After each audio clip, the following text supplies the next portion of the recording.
Hello everyone, welcome to my channel learn science with शोभा।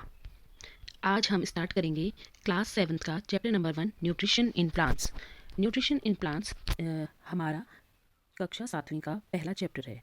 यह CBSE और जितने भी स्टेट बोर्ड हैं उन सब में क्योंकि अब एनसीईआरटी की ही बुक चलती है तो ये सभी के लिए इम्पॉर्टेंट है। इसके अलावा ये जितने भी साइंस के क्वेश्चन आते हैं सीटीईटी, यूटीईटी या अदर स्टेट पीईटी में, तो उसके लिए भी ये चैप्टर क्या है, इम्पॉर्टेंट है।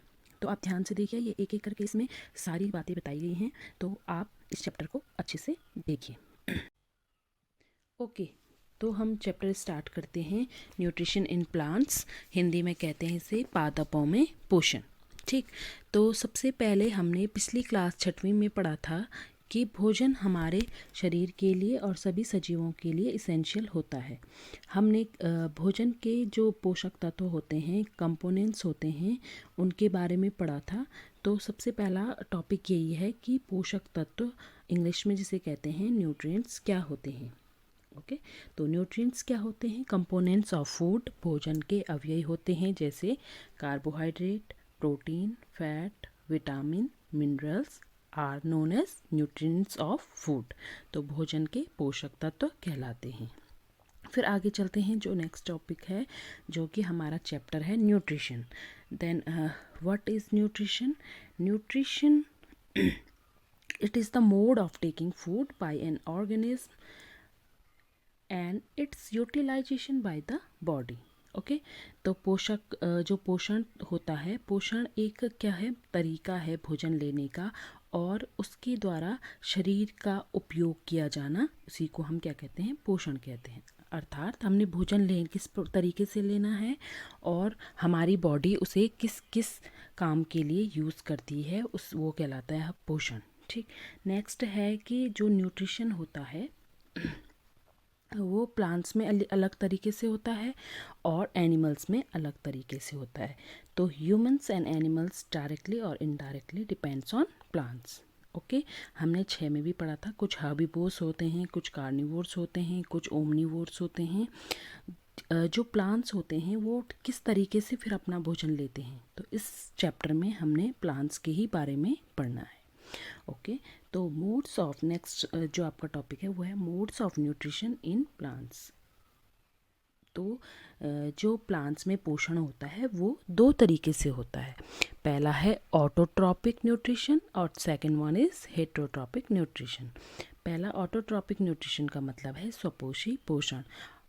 जैसा कि नाम ही लिखा है autotrophic, auto means self and trophos means nourishment. इसका मतलब ये हुआ कि ऐसा न्यूट्रिशन जिसमें जो जीव है, जो ऑर्गेनिज्म है, वो अपना भोजन स्वयं बनाता है या अपने लिए अपना भोजन खुद बना लेता है। तो इस पृथ्वी पर सिर्फ हरे पेड़ पौधे ही ऐसे होते हैं जो अपना भोजन क्या करते हैं, स्वयं बनाते हैं। और कैसे बनाते हैं? From simpler substances. Simpler substances क्या क्या हुए, जैसे कार्बन डाइऑक्साइड और water. CO2 means carbon dioxide and H2O means water. तो ग्रीन प्लांट्स आर ऑटोट्रॉप्स, इसीलिए हम इन्हें क्या कहते हैं, ऑटोट्रॉप्स भी कहते हैं। ठीक है, फिर जो हमारा हेटरोट्रॉप है, सेकंड मोड ऑफ न्यूट्रिशन, जिसे हम विषमपोषी पोषण भी कहते हैं। विषमपोषी पोषण क्या होता है कि पोषण का वह प्रकार होता है जिसमें जो जीव होता है वो अपना भोजन स्वयं नहीं बना सकता है। इट मीन्स कि वो कार्बन डाइऑक्साइड और वाटर की हेल्प से अपना भोजन स्वयं नहीं बना सकता है, तो वो किसी और जीव पर या दूसरे प्लांट्स पर अपने भोजन के लिए, अपने फूड के लिए निर्भर होता है। Then what is heterotrophic nutrition? The mode of nutrition in which organism do not make their food, they depends on other for their food। ठीक, जैसे कि humans and other animals। Okay, इतनी बात तो हमने न्यूट्रिशन के 2 टाइप्स के बारे में जाना है। अब जो प्लांट्स होते हैं वो हेटरोट्रॉपिक भी होते हैं in nature and autotrophic in nature. तो अधिकतर जो प्लांट्स होते हैं, अधिकतर क्या कहें कि सभी प्लांट्स वैसे तो ऑटोट्रॉप्स होते हैं, लेकिन उनमें से कुछ पौधे ऐसे हैं जो हेटरोट्रॉपिक टाइप का न्यूट्रिशन भी लेते हैं। तो अब आपके माइंड में कुछ क्वेश्चन आ सकते हैं, जैसे कि प्लांट्स कैसे अपना भोजन बनाते हैं, how do plants prepare their own food, अपने लिए कैसे स्वयं अपना भोजन बनाते हैं, और हमारी बॉडी क्यों फूड अपने आप नहीं बना सकती है with the help of carbon dioxide and water. तो आगे चल के हम पढ़ेंगे कि प्लांट्स में जो एक ग्रीन पिगमेंट होता है क्लोरोफिल, उसके कारण क्या करते हैं प्लांट्स अपना भोजन स्वयं बना सकते हैं। जैसे कि जो लीव्स होती हैं उनमें क्लोरोप्लास्ट होता है जिसमें एक ग्रीन पिगमेंट होता है जिसे कि क्लोरोफिल कहते हैं, और उन लीव्स को फूड फैक्ट्रीज ऑफ प्लांट्स भी कहा जाता है। Food factories of plant are leaves, क्योंकि लीव्स में ही भोजन बनाने की प्रक्रिया होती है। ओके तो ये एक पत्ती के सेक्शन है। तो हमने जब माइक्रोस्कोप के अंदर इसको देखते हैं तो इसमें जो ये ग्रीन दिखाई दे रहा है दीज आर क्लोरोप्लास्ट, और इसमें क्लोरोफिल नाम का एक पिगमेंट होता है, ग्रीन पिगमेंट, जिसके कारण पौधे अपना भोजन स्वयं बना सकते हैं। तो नेक्स्ट चलेंगे हम। ओके तो फोटोसिंथेसिस फूड मेकिंग प्रोसेस, तो जो प्रोसेस है भोजन बनाने की उसे हम फोटोसिंथेसिस कहते हैं। तो leaves are known as food factories of food plants, क्योंकि जो कार्बन डाइऑक्साइड और वाटर होता है उसकी हेल्प से लीव्स क्या करती हैं, लीव्स वह प्लेस है जहाँ पर भोजन बनता है। ठीक, तो सबसे पहले क्या होता है कि जैसे कि नाम से समझ आ रहा है हमारे photosynthesis, photo means light and synthesis means to make. Then what is photosynthesis? Photosynthesis it is the process of making food in the presence of sunlight. ये एक ऐसी प्रोसेस है जिसके कारण सनलाइट की प्रेजेंस में पेड़ पौधे क्या करते हैं, अपना भोजन बनाते हैं। ठीक, तो एक ग्रीन पिगमेंट होता है जिसे हमने कहा कि क्लोरोफिल कहते हैं, वो सनलाइट की एनर्जी को एब्जॉर्ब करता है और उनको लीव्स, क्योंकि क्लोरोफिल लीव्स में प्रेजेंट होता है तो वो एनर्जी क्या होती है, लीव्स तक ट्रैप हो जाती है। दूसरा कि जब सन एनर्जी ट्रैप हो जाती है लीव्स में तो वो उसको एब्जॉर्ब करके जो कार्बन डाइऑक्साइड है और वाटर को क्या करते हैं, रिएक्ट करके शुगर मॉलिक्यूल का निर्माण करते हैं। Then sugar molecules are formed and used by plant for the energy. ठीक, तो यही हमारी फोटोसिंथेसिस की प्रोसेस है।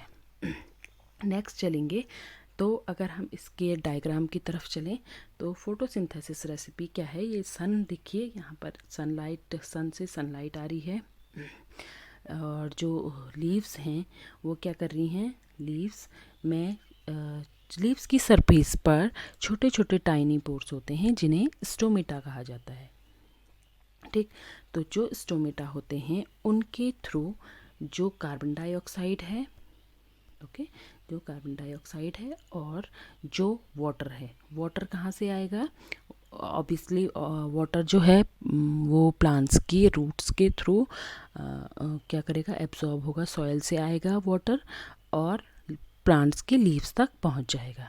ऐसे ही कार्बन डाइऑक्साइड प्लांट्स की जो लीव्स होती हैं उनकी सरफेस पर जो छोटे छोटे पोर्स होते हैं उनके थ्रू क्या करती है, लीव्स तक पहुंचती है। ठीक, और लीव्स में जो क्लोरोफिल होता है वो सनलाइट को एब्जॉर्ब कर लेता है। तो इस जो ये फिगर है इसमें दिखाई दे रहा है कि जो सॉइल से जो रूट्स हैं वो पानी को एब्जॉर्ब कर रही हैं और उन्हें लीव्स तक पहुंचा रही हैं और इसके बाद ग्लूकोज की फॉर्मेशन हो रही है। ठीक, नेक्स्ट चलते हैं, तो हम एक फोटोसिंथेसिस की इक्वेशन को इस प्रकार से लिख सकते हैं, carbon dioxide plus water as and it gives glucose plus oxygen. अब हम इस एरो के ऊपर लिख सकते हैं सनलाइट और इसके नीचे लिखेंगे हम क्लोरोफिल। तो ये एक होल इक्वेशन बन जाएगी फोटोसिंथेसिस की। अब जो हमने बात की स्टोमेटा, तो स्टोमेटा क्या होते हैं, छोटे छोटे पोर्स होते हैं on the surface of leaf, tiny pores. और स्टोमेटा जो कि गिरे हुए होते हैं कुछ गार्ड सेल के द्वारा, और इन गार्ड सेल्स की हेल्प से, जैसे फिगर में दिख रहा है ये जो गार्ड सेल्स हैं इन गार्ड सेल्स की हेल्प से क्या होता है, जो स्टोमेटा की ओपनिंग है, ये जो गार्ड सेल्स दिख रहे हैं ये और ये, इनकी हेल्प से जो स्टोमेटा है वो ओपन एंड क्लोज हो पाता है, बंद और खुला हो जाता है। ठीक, नेक्स्ट है रूट क्या करते हैं, जैसे कि हमने बताया कि रूट क्या करते हैं, पानी और खनिज लवण वाटर एंड मिनरल्स को एब्जॉर्ब करते हैं सॉइल से और इसको ट्रांसपोर्ट कर देते हैं लीव्स तक। ठीक, अब कैसे करते हैं, with the help of vessels, जो कि छोटे छोटे पाइप लाइक स्ट्रक्चर होते हैं, जैसे इस चित्र में दिख रहा है डायग्राम में। तो इनके थ्रू क्या होता है कि जो वाटर होता है वो लीव्स तक पहुंच जाता है। क्लोरोफिल क्या है, क्लोरोफिल पता है हमको कि ग्रीन पिगमेंट है जिसकी हेल्प से सनलाइट कैप्चर होती है और कार्बन डाइऑक्साइड एंड वाटर की हेल्प से ग्लूकोज को सिंथेसाइज किया जाता है और इसके साथ साथ एक प्रोडक्ट ऑक्सीजन रिलीज होता है। ठीक, तो फोटोसिंथेसिस की प्रोसेस के दौरान कार्बन डाइऑक्साइड गैस ली जाती है और ऑक्सीजन गैस रिलीज होती है। ठीक, नेक्स्ट चलते हैं। सारे पेड़ पौधों में जो लीव्स होती हैं उनके थ्रू ही फोटोसिंथेसिस होता है, लेकिन कुछ पौधे ऐसे भी होते हैं जिनमें ग्रीन स्टेम और ग्रीन ब्रांचेस के थ्रू भी क्या होता है, फोटोसिंथेसिस की प्रोसेस होती है। जैसे कि जो हमारे डेजर्ट प्लांट होते हैं, यहाँ फिगर में देखिए, जो डेजर्ट प्लांट होते हैं उनकी जो लीव्स होती है वो स्पाइंस में या जैसे नुकीली कन्वर्ट हो जाती हैं, क्योंकि वो जो ट्रांसपिरेशन होता है उसको रिड्यूस करने के लिए। यहाँ पे एक चीज़ ध्यान दीजिए, ट्रांसपिरेशन है, ट्रांसपिरेशन के थ्रू क्योंकि पानी का लॉस ज़्यादा हो जाएगा, जिस वजह से जो लीव्स हैं वो कन्वर्ट हो जाती हैं स्पाइंस के फॉर्म में, और जिसके द्वारा फोटोसिंथेसिस हो नहीं सकता है, इसीलिए इनमें ग्रीन स्टेम के थ्रू ही फोटोसिंथेसिस की प्रोसेस होती है। ओके, नेक्स्ट चलेंगे हम heterotrophic mode of nutrition in plants. तो अभी तो हमने बात की कि फोटोसिंथेसिस की प्रोसेस का मतलब ये है कि प्लांट्स अपना भोजन खुद बनाते हैं, लेकिन प्लांट्स में क्या हेटेरोट्रॉपिक टाइप का भी न्यूट्रिशन पाया जाता है। तो हाँ, क्यों कुछ पौधे क्या होते हैं कि उनमें क्लोरोफिल नहीं ना होने के कारण वे अपना भोजन अपने आप नहीं बना सकते हैं, इसीलिए उनको आवश्यकता होती है कि वो किसी दूसरे जीव पर निर्भर होकर के अपना भोजन लें। ठीक, तो जैसे कि एक पैरासिटिक टाइप का प्लांट होता है जिसे हम परजीवी कहते हैं, तो वो किसी दूसरे प्लांट के ऊपर, ऐसे प्लांट के ऊपर कि जो फोटोसिंथेसिस की प्रोसेस करता है, उसमें उसके ऊपर क्या करता है, अपना भोजन ले लेता है, उसका भोजन अपने लिए ले लेता है, एक टाइप का पैरासिटिक प्लांट कहते हैं। तो हमारे पास कस्क्यूटा, जैसा कि यहाँ फिगर में दिख रहा है ये फिगर में दिख रहा है, ये हमारा क्या है, कस्क्यूटा। तो ये एक पेड़ है जिसमें ये जो येलो स्ट्रक्चर दिखाई दे रहा है ये कस्क्यूटा है, ये एक बेल टाइप की स्ट्रक्चर है येलो। तो ये इससे पूरे पेड़ से चिपक गई है और उससे उसका न्यूट्रिशन ले रही है। ठीक, तो पैरासाइट प्लांट लाइक अमरबेल, जिसको आपके बुक में भी दिया है, कस्क्यूटा है जो जिसका नाम, तो yellow wiry branched structure twining around the branches और स्टेम ऑफ ट्री। ठीक, क्योंकि इसके पास क्लोरोफिल नहीं होता है, it does not have chlorophyll, so they take readymade food from the plant on which it is climbing. तो जिसके ऊपर ये चिपका हुआ होता है उससे रेडीमेड फूड, जो बना बनाया भोजन है, उसका ले लेगा। ठीक, नेक्स्ट चलते हैं हम आगे। अब जिसके ऊपर यह है उसको कहते हैं होस्ट। ठीक, तो the plant on which it is climbing it is called host. अब पैरासाइट कौन होगा, which deprives the valuable nutrients of host as Cuscuta. ठीक, तो कस्क्यूटा हो गया पैरासाइट, और जिस पेड़ से ये अपना न्यूट्रिशन ले रहा है वो हो जाएगा होस्ट। ठीक, तो पैरासाइट जैसे प्लांट्स में है तो वैसे ही ह्यूमंस की बॉडी में भी कई तरह के पैरासाइट होते हैं, प्रोटोजोन्स होते हैं। हमारी जो आंतें होती हैं इंटेस्टाइन में, इनमें कई प्रकार के जो होते हैं जिन्हें क्या कहते हैं, वॉर्म्स कहते हैं, पिन वॉर्म्स, और कई लोगों के सिरों में लाइस हो जाती हैं, तो वो सारे एक प्रकार से पैरासाइट ही हैं। तो प्लांट्स जो होस्ट है उस पर एक पैरासाइट रहता है, तो ऐसे टाइप के प्लांट्स पैरासिटिक प्लांट भी कहे जाते हैं। ठीक, दूसरे टाइप का प्लांट है इंसेक्टिवोरस प्लांट। इंसेक्टिवोरस मीन्स जो कीट भक्षी होते हैं। तो सम प्लांट्स ईट्स और trap insects and digest them for their nutrition are called as insectivorous plant, like pitcher plant है। पिचर प्लांट क्योंकि इसकी शेप एक पिचर जैसी होती है, इट मीन्स घड़े जैसे आकार की होती है, तो इसीलिए इसको पिचर प्लांट भी कहा जाता है। पौधा है कि ये किसी इंसेक्ट को खा जाता है, जबकि इनमें क्लोरोफिल भी होता है, ये ग्रीन भी होते हैं और ये फोटोसिंथेसिस की प्रोसेस भी करते हैं, लेकिन अपने लिए कुछ और न्यूट्रिएंट्स और पोषक तत्व जैसे नाइट्रोजन के लिए ये क्या करते हैं, कीड़ों को खाते हैं। तो देखिए थोड़ा स्ट्रक्चर इसकी तरफ। ये देखो घड़े या जग लाइक स्ट्रक्चर होता है जो कि एक मॉडिफाइड फॉर्म है लीव्स की। ये एक पत्ते की ही मॉडिफाइड फॉर्म है। तो इनके कुछ पत्ते तो हरे हैं लेकिन कुछ मॉडिफाइड होकर के इस प्रकार से जग लाइक स्ट्रक्चर बना रहे हैं। अगर हम इसको ध्यान से देखें तो इसमें एक लिड ढक्कन जैसी स्ट्रक्चर भी है, जो क्या करता है कि जैसे ही कोई कीड़ा इसके सामने आएगा और इसके अंदर जाएगा तो वैसे ही लिड क्या हो जाती है, बंद हो जाती, क्लोज हो जाती है। ठीक, तो हमने कहा कि इसकी स्ट्रक्चर पिचर के जैसी है और जग लाइक होने के कारण इसको पिचर प्लांट कहते हैं। यह एक लीफ की ही मॉडिफाइड फॉर्म है। इसका जो एपेक्स है वो एक ढक्कन की लिड की तरह होता है, जिससे कि वो पिचर का मुंह बंद और खुला कर सके। ठीक, लिड क्लोज हो जाता है जब इंसेक्ट अंदर जाता है, और पिचर के अंदर कुछ हेयर लाइक स्ट्रक्चर होते हैं जिससे कि इंसेक्ट क्या हो जाए, अंदर ही फंस जाए। ठीक, तो जब इंसेक्ट अंदर चला जाता है तो पिचर की बॉडी में अंदर कुछ जूसेस होते हैं जिनके थ्रू क्या होता है, वो इंसेक्ट वहीं मर जाता है और उसके न्यूट्रिएंट्स किसके द्वारा, पिचर प्लांट के द्वारा एब्जॉर्ब कर दिए जाते हैं। ठीक, तीसरा टाइप है एक सैप्रोट्रॉपिक न्यूट्रिशन। सैप्रोट्रॉपिक न्यूट्रिशन का मतलब है मृतोपजीवी, मतलब ऐसे प्लांट जो सड़े गले और मरे हुए पदार्थों पर क्या करते हैं, अपना भोजन लेते हैं, तो उन्हें हम सैप्रोट्रॉपिक मोड ऑफ न्यूट्रिशन भी कहते हैं। ठीक, लेंगे तो यह this is the mode of nutrition in which organism take their nutrition from dead and decaying matter. ठीक, और इनको कहते हैं सैप्रोट्रॉप्स। जैसे कि आपने देखे होंगे बारिश के दिनों में जो रेनी सीज़न होता है उस टाइम आप मशरूम भी खाते होंगे जो पैकेट में मिलते हैं, तो उसी प्रकार के अम्ब्रेला लाइक स्ट्रक्चर होते हैं। वो ग्रीन कलर के नहीं होते क्योंकि उनमें फोटोसिंथेसिस नहीं होता है, उनमें क्लोरोफिल नहीं होता है और फोटोसिंथेसिस की प्रोसेस भी नहीं होती है। तो ये स्ट्रक्चर देख रहे हो आप, ये सारे मशरूम हैं। तो the umbrella like fluffy structure like patches growing in a moist soil, जो गीली मिट्टी, और रॉटिंग वुड, जो सड़े हुए तने पर या वुडी स्ट्रक्चर पर, लकड़ी पर, या देखा होगा कहीं पे सड़ा गला पदार्थ होगा तो वहाँ पर हो जाते हैं। ठीक, तो cotton like threads spreads on the piece of bread. जब हम कभी रोटी बासी हो जाती है, सड़ जाती है, तो उसमें भी देखा होगा कि रुई जैसे स्ट्रक्चर होते हैं, तो वो फंजाई कहलाते हैं। तो फंजाई आर ऑल्सो सैप्रोट्रॉप्स।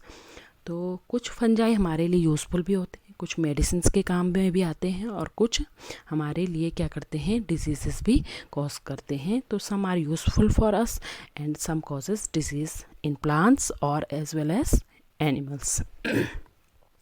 अब नेक्स्ट चलेंगे हम सिम्बायोसिस, जिसे हिंदी में कहते हैं सहजीविता।